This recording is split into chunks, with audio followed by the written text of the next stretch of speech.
My name is Katie, I'm 32, and I work as a freelance interior designer in New York. My husband, James Carter, is 35 and happens to be a tech billionaire, though you wouldn't know it from the way we live. We keep that part of our lives quiet, not out of fear, but because I never wanted to be defined by his bank account. I wanted people to see me simply as Katie, not the billionaire's wife. My childhood left me with scars that still sting in quiet moments. My stepfather, or rather my father by blood, Richard Bennett, is 60 now and runs Bennett Sons, one of the city's biggest real estate firms. To the outside world, he is a polished tycoon, but to me, he has always been a reminder of rejection. I was born from a fleeting affair he had with my mother, who passed away when I was just 8. Since then, I have lived under his shadow, tolerated but never embraced, marked in his eyes as nothing more than a stain he couldn't erase. Meanwhile, Sophie, his golden daughter and my half-sister, is 28 and everything I am not. His pride, his favorite, his perfectly crafted heir. She's a lawyer, brilliant and adored, the one he parades like a trophy. Then there's Margaret, my stepmother, who exists on the sidelines. 55, she keeps her head low and her wine glass full, sipping her way through every family storm without ever lifting a finger to stop the destruction. That was the world I belonged to, a family of wealth and power, yet fractured by favoritism and silence. If you're still listening, we want to sincerely thank you for spending your time with us. Truly means a lot. We'd love to know, where in the world are you watching from? Drop your country in the comments and let's see how far this message has reached. If you haven't subscribed to the channel yet, I highly recommend doing it now so you won't miss any of our upcoming stories. These aren't just ordinary stories. They're filled with meaningful life lessons that can inspire, teach, and stay with you long after the video ends. Hit that subscribe button and join our growing community. That Sunday night, the Bennett mansion glowed with a kind of artificial splendor. Every corner glittered, from the grand chandelier spilling light across the dining hall to the gleaming silverware arranged with military precision. Yet, beneath the polish, the atmosphere carried a familiar chill. It was a house of beauty, yes, but not of warmth. Walking in beside James, I felt the weight of every eye. The moment my heels touched the marble floor of the dining room, a voice sliced through the hum of conversation. Linda, my father's longtime friend and self-proclaimed society queen, raised her glass with a smirk. "Oh, Katie," she drawled, her tone dripping with condescension. "A night off from playing maid?" The table erupted with polite laughter, polite to everyone but me. James, however, didn't join in. His hand found mine under the tablecloth, his grip steady, his eyes soft with reassurance. It was his silent way of telling me, "Let them laugh. You have me." I forced a smile, swallowing the bitterness in my throat. I had grown used to these jabs, but familiarity never dulled the sting. James and I settled at the far end of the table, nowhere near the seat of honor that always belonged to Sophie.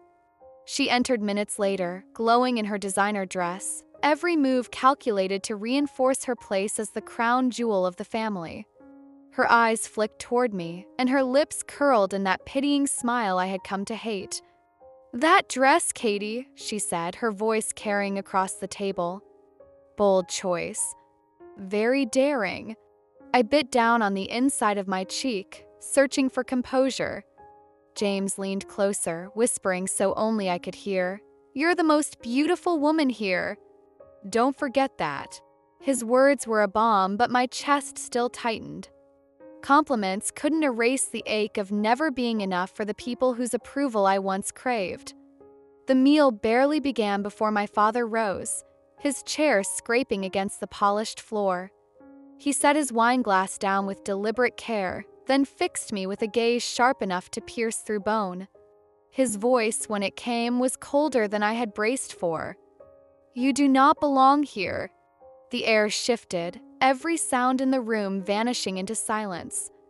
My fork hovered midair, forgotten. "You are not my daughter," he continued, each word heavy with venom. "You are nothing." Heat rushed to my face, my skin burning as if I had been branded. My hand shook beneath the table, hidden in my lap, while the humiliation coursed through me like fire. Linda raised a delicate hand to her lips, stifling a laugh she didn't bother to hide. Sophie's smirk deepened, triumph flickering in her eyes. And Margaret, as always, sat quietly, her glass of wine the only shield between her and the chaos. Not one person spoke for me. Not one defended me. But James did. He pushed his chair back so abruptly the sound cracked like thunder in the quiet hall. His expression hardened, steel flashing in his eyes. "I hadn't planned to do this tonight," he said, his voice low but carrying enough weight to silence even the faintest whisper. From the inner pocket of his tailored jacket, he pulled out a thick folder, setting it on the table with calm precision. "These," he declared, unfolding the first page for all to see, "are documents from the Carter Trust. Effective immediately, we hold controlling interest, 51% of Bennett Sons." The room froze. The chandelier's light seemed suddenly harsher, exposing every shocked face. In that moment, the power in the room shifted, and for the first time in years, I wasn't the one shrinking in the shadows. "And this morning," James continued, his voice steady but laced with fire, "I froze your personal assets, Richard, due to repeated violations of business ethics." My father's face drained of color. He lurched to his feet, the chair legs scraping violently against the marble floor. "What did you just say?" His voice cracked, no longer the booming command of a patriarch, but a desperate growl of disbelief. James threw the folder onto the table. Papers scattered like fallen leaves, bank seals, legal notices, signatures stamped in dark ink. "You think Katie is nothing?"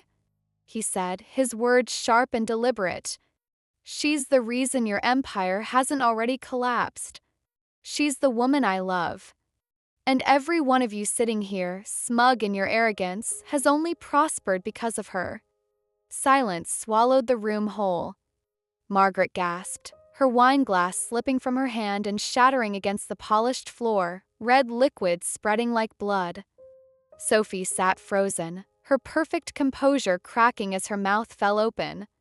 Linda clutched her pearls, as if scandal were a physical thing wrapping around her neck. I sat still, my heart pounding so hard it echoed in my ears. The humiliation from minutes before still burned on my skin, yet now it mingled with disbelief. Could this be real? Could James have just turned the tables so completely? His hand slid over mine again, grounding me, reminding me of the one truth I could hold on to: I wasn't alone. "Come on, Katie," James said softly, standing tall beside me. "Let's go." As we walked toward the door, I felt every gaze shift. Moments earlier, their eyes had been full of disdain, mocking me as the unwanted stain of the family. Now those same eyes followed me with desperation, pleading silently, begging me to turn back. But I didn't. For once, I didn't cry. For once, I let their fear hang in the air while I walked away with dignity. The night air outside hit me like a blessing, crisp and cool after the suffocating weight of that dining hall. Inside the sleek Bentley, I stared out the window, city lights blurring into streaks of gold. My voice came out in a whisper I almost didn't recognize as mine. "I never thought it would go this far." James kept his eyes on the road, his hands firm on the wheel. His tone left no room for doubt. "Katie, you've let them trample you long enough. It ends here." I swallowed hard, his words sinking deep. He was right. Yet part of me still twisted with unease. For as long as I could remember, I had been the burden, the mistake my father wished away. After my mother died, Richard married Margaret and Sophie was born. She became the shining star, the daughter he adored, the princess who could do no wrong. And me? I carried his last name, but never his acceptance. I grew up knowing my place, always on the outside, always less than. But not anymore. The next morning, New York awoke to chaos. Headlines blared across every screen, every paper. Billionaire James Carter acquires Bennett Sons. Wife Katie Carter appointed as chairwoman. My phone buzzed relentlessly, vibrating across the vanity like a living thing. 15 missed calls from my father. 20 from Sophie. Dozens more from executives whose voices I had never heard before, suddenly desperate for mine. But I didn't answer. Not yet. I stood before the mirror, my reflection framed by the quiet morning light. For the first time, I saw myself not as the cast-off daughter or the overlooked wife, but as a woman who had survived. I slid into the navy blue suit James had commissioned for me, the fabric hugging me like armor. The jacket's sharp lines straightened my posture, as if reminding me that power was no longer theirs to give or withhold. It was mine to claim. Behind me, James appeared in the mirror, his presence steady as ever. His lips curved into a smile that held both pride and certainty. "You're a storm, Katie," he murmured. "And the world's about to know it." I drew a breath, steady and full. For years, I had been told I didn't belong. But as I fastened the last button on my blazer, I finally believed the truth. I had always belonged, and now nothing could deny me that place again. I caught his eyes in the mirror, my reflection framed between us. "Am I ready for this?" I asked quietly. James's answer came without hesitation, low and steady. "They're the ones who aren't ready." By the time we arrived at Bennett Sons headquarters, the world as I'd known it had already shifted. The building's marble lobby, once a place where I'd walked like a ghost, now echoed with whispers. The receptionist nearly jumped to her feet when she saw me, her voice trembling as she tried to greet us. Down the corridor, executives who had once brushed past me without a glance were suddenly lacing their fingers, stammering as I passed. In the boardroom, my father rose the second I entered, his chair scraping sharply against the floor. "You can't just walk in here," he roared, his face flushing crimson. I placed the folder on the table with deliberate calm, letting the papers fan out so every director could see. Documents, charts, legal affidavits, evidence of everything from tax evasion to embezzlement. "Richard Bennett," I said, my voice carrying across the room, "you are hereby removed from your position, effective immediately." His bitter laugh cracked like glass. "And who do you think you are?" I stepped closer, refusing to look away. "I'm the person you called useless. But today, I'm the one who decides whether you still have a seat in this building." A stunned silence spread through the room. I turned to face the board members, each of them staring at me as though seeing me for the first time. "You mocked me. You stood by while he humiliated me for years. Now you work for me, not out of revenge, but because I intend to make this company better than it's ever been."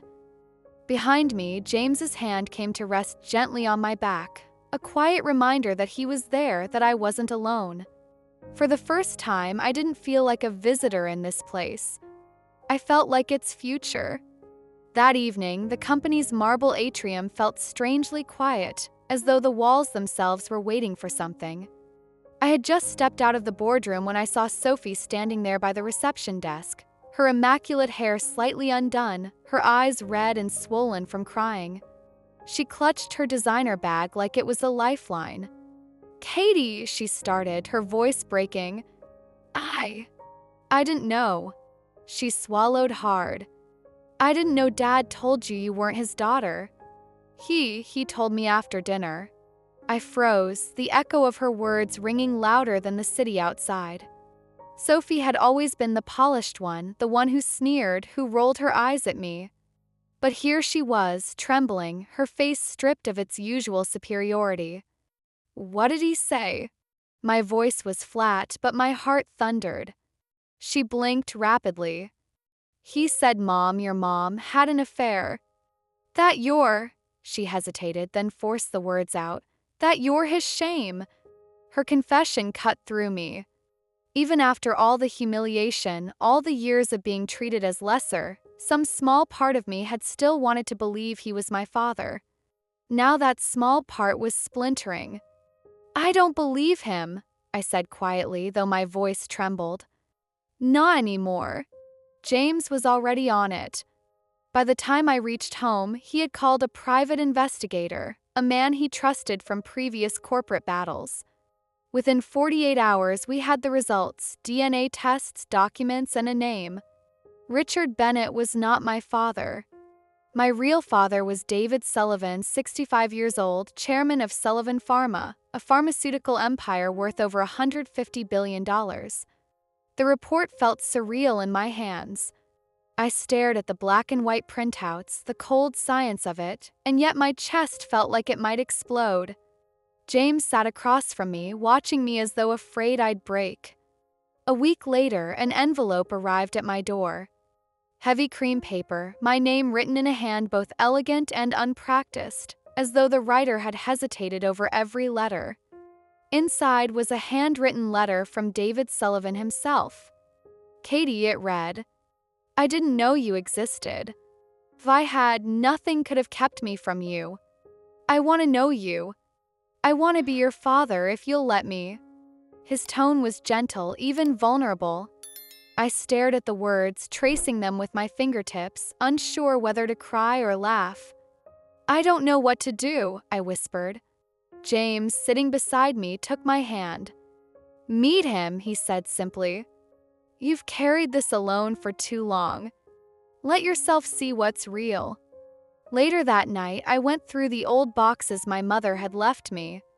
Most of it was photographs, fading letters, little mementos of a childhood that had never felt secure. And then I found it, a small USB drive taped under the lining of a jewelry box, with a single line scrawled on masking tape, "For Katie." My hand shook as I plugged it into my laptop. The screen flickered, and then my mother appeared. She sat in an armchair, hair tousled but eyes bright, her smile fragile yet determined. "Katie," she said softly, her voice like a ghost from another life. "If you're watching this, I'm probably gone. I need you to know the truth." She paused, steadying herself. "I loved David. He was your father. But having you would have destroyed his career at the time, and I couldn't let the world crush him. So I raised you alone. You were never a mistake. You were my miracle." Her words cracked me open. I pressed my hand to my mouth as tears streamed down my face. Beside me, James wrapped his arms around me, holding me against his chest. I sobbed into him, years of confusion and rejection spilling out like water finally breaking through a dam. 3 days later, I found myself standing outside a sprawling estate on the coast of Maine. The sky was streaked with gray, and the smell of salt and pine filled the air.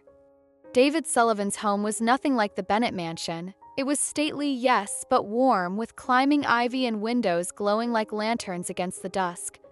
My heart pounded as I walked up the steps. When the door opened, an older man stood there, his silver hair catching the fading light. His eyes, deep brown, flecked with gold, were the mirror of my own. His hands trembled as he reached out. "Katie?" he asked, his voice breaking. I didn't answer with words. I stepped forward, and before I even realized it, I was in his arms. His embrace was tentative at first, then stronger, as though he feared I'd slip away. He smelled of cedar and sea air. For a moment, the years fell away, and I was no longer the unwanted daughter. I was someone's child, truly, fully. We sat in his study, the fireplace crackling softly. He didn't make promises or offer grand gestures. Instead, he spoke of my mother, the way she laughed, the places they'd gone together, the love they had shared. His voice was thick with memory, and as he spoke, I felt something in me settle. Then it was my turn. I told him about my life with the Bennetts, about the coldness and the names, the years of standing outside the circle. I told him about James, about how he had stood beside me when no one else would. David listened, really listened, his eyes never leaving mine. When I finished, he reached across the table and took my hand. "I can't change the past," he said, "but I'm here now. And I want to be whatever you need, a father, a friend, a witness to your life." His words didn't erase the pain, but they built a bridge over it, something solid enough to stand on. For the first time in decades, I felt not like an outsider looking in, but like someone being invited home. Back in New York, the city felt both overwhelming and grounding, its restless hum echoing the rhythm of my own heart. James and I had poured our energy into something that mattered, a foundation we named the Grace Fund in honor of my mother. It was more than a tribute, it was a lifeline for women caught in the suffocating grip of toxic families. Every brick, every letterhead, every grant application carried her name, Grace, as though her spirit was woven into the fabric of our mission. Each time I signed my name beside hers, I felt like I was building not just a fund but a legacy, a living proof that pain could transform into purpose. Not long after, Sophie came to see me. Her eyes were red, the lines on her face sharper, as if regret had carved them overnight. She stumbled over her words, apologizing again, this time without the defensive tone she had carried before. "I was blind," she confessed, her voice breaking. "I stood by and did nothing. I thought I was protecting myself, but I abandoned you." For a long moment, I let her words hang between us. I could feel the pull of old anger, the temptation to dismiss her as too late, too little. Yet something inside me shifted. I didn't forgive her, at least not yet. But I also didn't slam the door. "Show me," I told her softly. "Not with words, but with action. Prove you mean this." The silence that followed was heavy, but it was also a beginning. One morning, compelled by something I couldn't name, I returned alone to the Bennett house. The air smelled of varnish and memories I didn't want, and every step creaked with echoes of a girl I used to be. Richard was there, hunched in his chair, his once commanding frame reduced to something fragile and bitter. A half-empty glass of whiskey sat at his side, the liquid catching the morning light. His eyes, bloodshot and hollow, flicked to me with contempt. "What do you want?" he snarled, his voice gravelly with drink and exhaustion. I stood tall, my hands steady at my sides. "Nothing," I answered. My tone was calm, resolute. "I just wanted you to see me. To see how I survived despite everything." His jaw tightened, but he didn't respond. His gaze dropped to the floor, unable or unwilling to meet mine. That silence was louder than any insult he had ever thrown at me. It was the sound of defeat, of recognition, of truth settling in where denial once lived. Without another word, I turned and walked out. My chest felt lighter, my steps unshackled. I hadn't gone there for revenge, and I hadn't received closure from him. But I had given it to myself. That night, the city stretched out before us like a tapestry of light. James and I sat on the rooftop, the breeze cool against our faces, the horizon painted in gold and silver by the New York skyline. My head rested against his shoulder, and for a moment the chaos of the past felt impossibly distant. "I thought coming back here would break me," I whispered. The words carried the weight of fear, of all the nights I had once cried myself to sleep believing I'd never escape. James chuckled, his voice warm and steady. "You're not the same Katie anymore." He said it with such certainty that I couldn't help but believe him. And he was right. I nodded slowly, letting the truth settle into my bones. I was no longer the girl begging for scraps of acceptance at the Bennett table. I was no longer defined by their cruelty or their silence. I was my mother's daughter, a woman who carried her strength like a torch. I was James's wife, building a future with a man who saw me for who I was. Most of all, I was myself, whole, unbroken, free. As I gazed out over the city, its ceaseless pulse reflecting my own, I felt something I hadn't in years: anticipation. For the life ahead, for the stories yet to be written, for the chapters that would be mine and mine alone. This was my beginning, not in spite of what I had endured, but because I had endured it. And in that moment, I knew I was ready to live it all, not as the shadow of my past, but as the author of my own story. That night, the city stretched out before us like a tapestry of light. James and I sat on the rooftop, the breeze cool against our faces, the horizon glowing with the restless brilliance of New York. I whispered, almost to myself. I thought coming back here would break me. James turned, his eyes steady on mine, and smiled. You're not the same Katie anymore, he said. And in that moment, I realized he was right. I had walked through fire, but I was no longer burning. I was alive, whole, and free. When I look back now, I don't see only pain. I see lessons carved deep into me, lessons I want to share with anyone who has ever struggled under the weight of family expectations, rejection, or betrayal.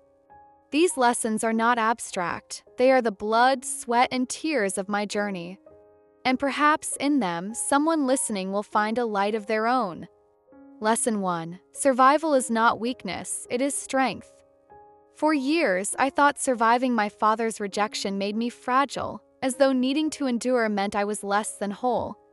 But I see now that survival is proof of resilience.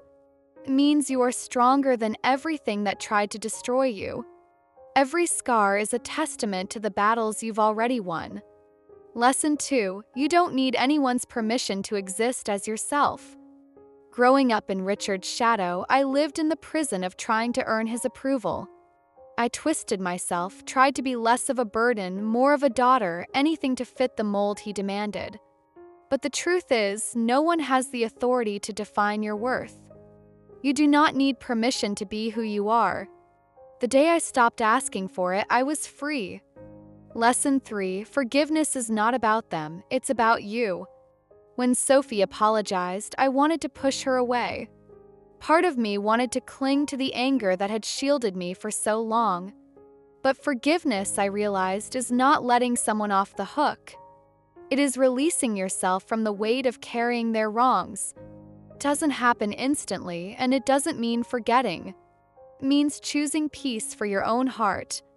Lesson 4. Closure rarely comes from others. I went back to Bennett House hoping, perhaps, for words my father would never say. What I found instead was silence, and in that silence, my own strength.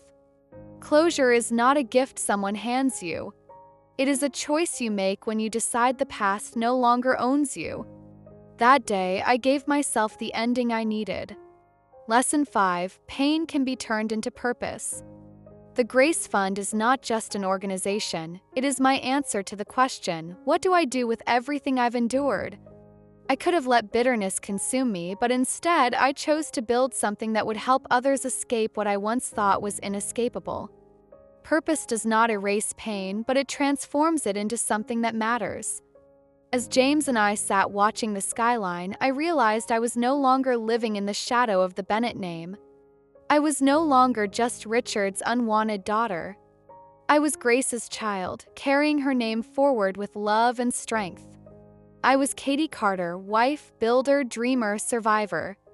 And most importantly, I was my own. If my story resonates with you, if you have ever fought to free yourself from someone else's definition of who you should be, then I want you to remember this. You are not powerless. You are not broken. You have the ability to stand, to breathe, to build, and to write your own story. Thank you for listening to mine. If this journey moved you, don't forget to like, share, and subscribe to the channel. Your support keeps these stories alive and helps others who might need to hear them find their way. Until next time, remember, your life is your own and your story is worth telling.